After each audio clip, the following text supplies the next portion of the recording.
You ever meet that guy who's the nicest dude until you realize he's got the social skills of a dial-up modem? Yeah, that's Bruce Prichard backstage, smiling like your buddy at the buffet, but plotting like he's running the CIA. The guy's got more grudges than Vince McMahon has steroid stories. Today, we're digging into the 5 poor bastards Bruce absolutely hated. And no, this isn't kayfabe, this is backstage, where if Bruce wanted you buried, you didn't get a funeral, just a sorry, you're fired email. Let's get roasting. So, let's get right into it. Man, Bruce Prichard hated Don Callas like white pants hate hot sauce. You ever seen a guy walk into a locker room and immediately get side-eyed like he just farted during a prayer? That's Don Callas. Dude showed up to the WWE like he had the cure for cancer, but all he had was a headset and a superiority complex. Bruce saw Don Callas on commentary and said, "Why is this dude talking like he's narrating the fall of the Roman Empire?" Don wasn't getting the talent over. He was getting himself over. Prichard hated that. Bruce wants control. This man micromanages everything. If Bruce ran a funeral, he'd tell the corpse how to die better. And here comes Callas with his slick suits, smug-ass grin, sounding like the villain from a Bond movie. Bruce couldn't take it. So what happened? Bruce hit him with that WWE kiss of death. Creative has nothing for you. Translation? Get the hell out before Vince even remembers your name. Callas didn't just get fired. He got erased like he said Chris Benoit's name on live TV. And the best part? Don didn't even blink. He just left and started making money elsewhere. Bruce? Still bitter.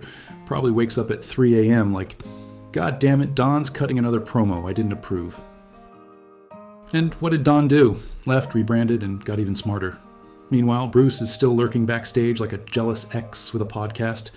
If Don Callas was a chessboard, Bruce was still playing Hungry Hungry Hippos. Bruce Prichard didn't hate Jonathan Coachman because he was annoying. He hated him because Coach managed to be annoying and completely irrelevant at the same time. That's talent. That's like being too loud and invisible. Coachman thought he was the next Mean Gene. Bruce thought he was the next guy who parks Mean Gene's car.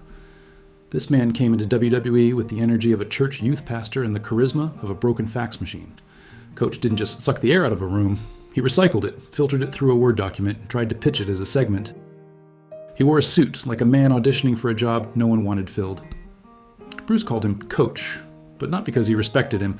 It's just that assistant to the regional buzzkill didn't fit on the nameplate. Every time Coach grabbed a mic, you could hear the Nielsen ratings commit suicide. Backstage, he was a corporate yes man, and Bruce hated yes men unless they said yes to firing other yes men.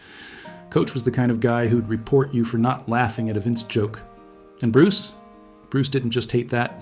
He hated that Coach was proud of it. Eventually, Bruce did what you do when your Alexa won't shut up. He unplugged the guy, cold-shouldered him out the door, and let ESPN find out what it's like to be slowly smothered by a PowerPoint in a tie. Jonathan Coachman is living proof that not every mic should be hot. Bruce Prichard didn't hate Stephanie McMahon because she was a woman in power. He hated her because she was a power in a woman costume, wearing a blazer like it came with a guillotine. If Vince was a tyrant, Stephanie was the intern who took notes and said, "You could be meaner." Bruce helped build WWE's creative backbone. Stephanie helped replace that spine with a PowerPoint. She showed up to meetings like a Hallmark card dipped in battery acid. Let's innovate. Sure, by recycling old angles and firing anyone who remembered them the first time. By 2008, Bruce wasn't just on thin ice. Stephanie installed a heated floor under it. The moment she rose to EVP of Creative, Bruce found himself getting ghosted harder than a bad Tinder date with head trauma. Suddenly, meetings moved without him. Emails stopped going through, and the catering staff wouldn't even give him the good brownies. He said in shoot interviews that things changed when she came into power. Translation: she cut him off like a bad habit and left him on red like a mid-card promo. Stephanie ran creative like a hostile takeover dressed up as a rebrand. She wanted new blood, and not just in the product. Bruce's old-school ways got filed under HR concern.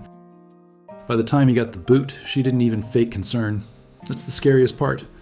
You expect a knife in the back. You don't expect it to be sterilized and scheduled via Outlook. Bruce might have loved Vince like a twisted father figure. But Stephanie was the WWE Hunger Games tribute who finally pressed the button that made him disappear. And she did it with a smile. Because real killers don't scream and they send calendar invites. Bruce Prichard didn't hate Vince Russo because of some dumb wrestling angle. He hated him because working with Russo was like babysitting a caffeinated raccoon who thought he was the smartest guy in the room, even when the room was empty. Russo wasn't a collaborator. He was a hijacker with a Brooklyn accent. Bruce came from old-school storytelling, structure, patience. Russo came in like, bro, let's change the entire show during the show. Russo didn't just pitch chaos, and he lived it. He walked around at production meetings like he had all the answers, when half the time he couldn't even remember the damn question. What really burned Bruce? Russo had zero respect for the business unless it served him. He didn't learn from veterans, didn't care about locker room structure, and sure as hell didn't care if the talent looked like idiots, so long as he looked like a genius in front of Vince McMahon. And Prichard saw through that act like it was printed on tissue paper. Russo played politics with all the subtlety of a slap to the nuts. He'd whisper one thing in Vince's ear, then duck out of meetings before anything blew up.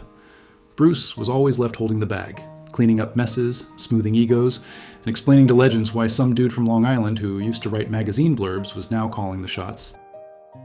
Prichard hated Russo the way every veteran hates the guy who gets the gig, not because he earned it, but because he knew who to kiss and when. And worst of all, Russo thought he was a genius. Bruce thought he was a liability in jorts. Bruce Prichard didn't just dislike Jim Cornet. He survived him. Working with Cornet was like trying to do HR with Yosemite Sam on Adderall. Every meeting felt like a hostage video where Corny was threatening to murder the English language and half the locker room with a tennis racket. And Bruce? Bruce was the guy tasked with getting him to calm down. Like, hey, Corny, maybe don't threaten to castrate Vince Russo with barbed wire on air. Too late. He'd already mailed the scissors. The hate was real, personal, and combustible. Cornet thought Bruce was a corporate stooge in a fat suit. A yes man who'd sell out wrestling tradition just to keep Vince McMahon's coffee hot. Bruce thought Corny was a walking migraine who acted like Jim Crockett, promotions, was the Bible, and he was God's pissed-off narrator.